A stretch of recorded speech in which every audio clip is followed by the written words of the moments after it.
नमस्कार। आज हम पढ़ने वाले हैं लेसन 9 का अभ्यास। अभ्यासात जायते सिद्धि। अभ्यास से सफलता उत्पन्न होती है। प्रश्न संख्या 1। अधोलिखितान प्रश्नान एक पदेन उत्तरत। नीचे लिखे गए प्रश्नों के एक पद में उत्तर लिखिए। पहला प्रश्न है, शुक रूपम कह धृतवान। तोते का रूप किसने धारण किया? उत्तर है धन्वंतरी ने। दूसरा प्रश्न है, धन्वंतरी यानी शुकः तोता पुत्र उपविश्य ध्वनिम अकरोत। कहाँ बैठकर ध्वनि की? धन्वंतरी या तोते ने कहाँ बैठकर आवाज की? उत्तर है वृक्षे, वृक्ष पर। तीसरा प्रश्न है, अन्ते शुकः कस्य आश्रमस्य समीपम गतवान। अंत में तोता किसके आश्रम के समीप गया? उत्तर है वाग्भटस्य, वाग्भट के। अगला प्रश्न है, ऋतवः कति सन्ति। ऋतुएं कितनी होती हैं? उत्तर है षट्, 6। अगला प्रश्न है, वाग्भट शुकस्य रहस्यम केभ्य उक्तवान। वाग्भट ने तोते का रहस्य किनको बताया? उत्तर है शिष्येभ्य, अपने शिष्यों को। प्रश्न संख्या 2। पट्टिकातः उचितानि पदानि चित्वा रिक्त स्थानानि पूरयत। पट्टिका से, ये जो पट्टी आपको येलो कलर की नजर आ रही है, पट्टिका से उचित पदों को चुनकर रिक्त स्थानों की पूर्ति कीजिए। पहला है चरकस्य, चरक का।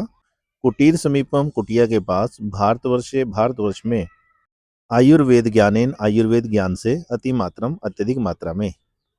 पहला रिक्त स्थान है, डैश जनः कथम निरामयः भवन्ति। उत्तर है भारतवर्षे, भारतवर्ष में लोग कैसे निरोग होते हैं। दूसरा है, अन्ते सह वैद्यस्य वाग्भट्टस्य। अंत में वह वैद्य वाग्भट की कुटीर समीपम गतवान, कुटिया के समीप गया। अगला रिक्त स्थान है, तब उत्कृष्टेन आयुर्वेद ज्ञानेन अहम अतीव संतुष्ट अस्मि। तुम्हारे उत्कृष्ट आयुर्वेद ज्ञान से मैं अत्यधिक संतुष्ट हूँ। अगला रिक्त स्थान है, महर्षि चरकस्य नाम भवन्तः श्रुतवन्तः स्युः। महर्षि चरक का नाम आपने सुना होगा। अगला रिक्त स्थान है, लघु द्रव्याणि अतिमात्रम सेवनेन हानिकराणि जायन्ते। लघु द्रव्यों को अत्यधिक मात्रा में सेवन करने से वो हानिकारक होते हैं। प्रश्न संख्या 3। अधोलिखितानां प्रश्नानां पूर्ण वाक्येन उत्तराणि लिखत। प्रश्न संख्या 3। अधोलिखितानां प्रश्नानां पूर्ण वाक्येन उत्तराणि लिखत। नीचे लिखे गए प्रश्नों के पूर्ण वाक्य में उत्तर लिखें। पहला प्रश्न है, मधुराम वाणीम श्रुत्वा। मधुर वाणी को सुनकर चिकित्सा निरतः वाग्भट्ट किम अकरोत्। चिकित्सा में संलग्न लगे हुए वाग्भट ने क्या किया? उत्तर है, मधुराम वाणीम श्रुत्वा चिकित्सा निरतः वाग्भट्ट। मधुर वाणी को सुनकर चिकित्सा में लगे हुए वाग्भट प्रांगणम आगत्य, प्रांगण में आकर सर्वासु दिक्षु अपश्यत, सभी दिशाओं में देखा। अगला प्रश्न है, वाग्भट्ट झटिति किम अकरोत्। वाग्भट ने तुरंत क्या किया? उत्तर है, वाग्भट्ट झटिति तस्मै विहगाय मधुराणि फलानि समर्पितवान। वाग्भट ने तुरंत उस पक्षी के लिए मधुर फल समर्पित किए। अगला प्रश्न है, छात्रा पुनः जिज्ञासया आचार्यम किम अपृच्छत। छात्रों ने फिर से जिज्ञासा से आचार्य से क्या पूछा? उत्तर है, छात्रा पुनः जिज्ञासया अपृच्छत। छात्रों ने फिर जिज्ञासा से पूछा, आचार्य, हे आचार्य, हितबुक मितबुक ऋतबुक इति इतेषाम कः आशय। हितबुक मितबुक ऋतबुक इनका क्या अभिप्राय है? अगला प्रश्न है, भगवान धन्वंतरी अस्माकं कृते संक्षेपेण किम प्रदत्तवान। भगवान धन्वंतरी ने हमारे लिए संक्षेप में क्या प्रदान किया है? इसका उत्तर है, भगवान धन्वंतरी अस्माकं कृते। भगवान धन्वंतरी ने हमारे लिए संक्षेपेण स्वास्थ्य रक्षणाय, संक्षेप में स्वास्थ्य रक्षा के लिए सूत्र रूपेण संदेशम प्रदत्तवान, सूत्र के रूप में संदेश प्रदान किया है। अगला प्रश्न है, ऋषियः नित्यम काम प्रार्थनाम कुर्वन्ति।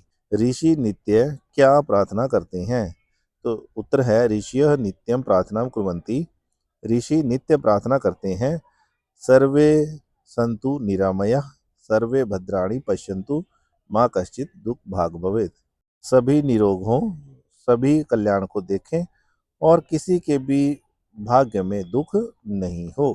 प्रश्न संख्या 4। पाठात यथोचितानि विशेषण पदानि विशेष्य पदानि वा चित्वा रिक्त स्थानानि पूरयत।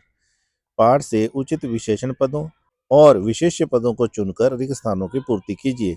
विशेषण विशेष्य, विशेषण विशेष्य। विभिन्नानाम व्याधीनाम, विभिन्न व्याधियों की, बीमारियों की। मनोहरम शुकरूपम, मनोहर तोते का रूप। विशाले प्रांगणे, विशाल आंगन में। वैद्य वाग्भट्ट, वैद्य वाग्भट। मधुराणी फलानी, मधुर फल। यहाँ आप एक बात ध्यान से देखिए, जो विभक्ति इसमें है वही विभक्ति जो है विशेषण में है, जो विशेषण में विभक्ति है वही विभक्ति आपको विशेषण में नजर आएगी। उत्तमस्य वैद्यस्य, उत्तम वैद्य का। महर्षि चरकस्य, प्रख्यातः वैद्या। पार्श्वस्थे वृक्षे, मधुराम वाणीं। लौकिकः खगः, समुचितम उत्तरम। विस्मिताः शिष्याः। और सात्विकम भोजनम, सात्विक भोजन। प्रश्न संख्या 5। पाठम पठित्वा अधोलिखित पट्टिकातः पदानि चित्वा उचित संचिकायां पूरयेत्। पाठ को पढ़कर नीचे लिखी गई पट्टिका से पदों को चुनकर उचित सूची में लिखिए। लौकिकः व्याधिनां देवः वृक्षे त्रीणि उत्तमस्य वाणीं विस्मितः मधुरया प्रश्नान् पूज्य खगः विशाले शुकः वाग्भट्ट। तो विशेषण पद क्या है? लौकिकः त्रीणि उत्तमस्य विस्मितः मधुरया पूज्य विशाले। और हमारे विशेष्य पद है देवः वृक्षे वाणीं प्रश्नान् खगः शुकं वाग्भट्ट। प्रश्न संख्या 6। अधोलिखितानि वाक्यानि पठित्वा तेन संबद्धं श्लोकं पाठात् चित्वा लिखत। नीचे लिखे गए वाक्यों को पढ़कर उससे संबंधित श्लोक को पाठ से चुनकर लिखिए। अस्माभिः नित्यं व्यायामः, हमारे द्वारा नित्य व्यायाम। स्नानं दंत धावनम, बुभुक्षायां च भोजनम कर्तव्यम, हमारे द्वारा नित्य व्यायाम, स्नान, दांतों की सफाई और भूख में भोजन करना चाहिए। तो इसके लिए कौन सा श्लोक आया है? व्यायामः प्रातोत्थाय नित्यं दंत विशोधनम, स्वच्छ जलेन सुस्नानम, बुभुक्षायाञ्च भोजनम। दूसरा है अस्माभिः हितकरः आहारः सेवनीय, येन विकाराणां शमनं स्वास्थ्यस्य च रक्षणं भवेत्। तो इसके लिए जो है हमारा श्लोक है तच्च नित्यं प्रयुञ्जीत स्वास्थ्यं, येन अनुवर्तते अजातानां विकाराणां अनुत्पत्तिकरं च यत्। तीसरा है ऋतो अनुसारम भोजनेन बलस्य वर्णस्य च अभिवृद्धि भवति। ऋतु के अनुसार भोजन करने से बल और रंग की वृद्धि होती है। तस्याशिताद्यादाहारात् बलम वर्णश्च वर्धते, तस्यर्तु सातम्यम विदितम चेष्टाहार व्यापश्रयम।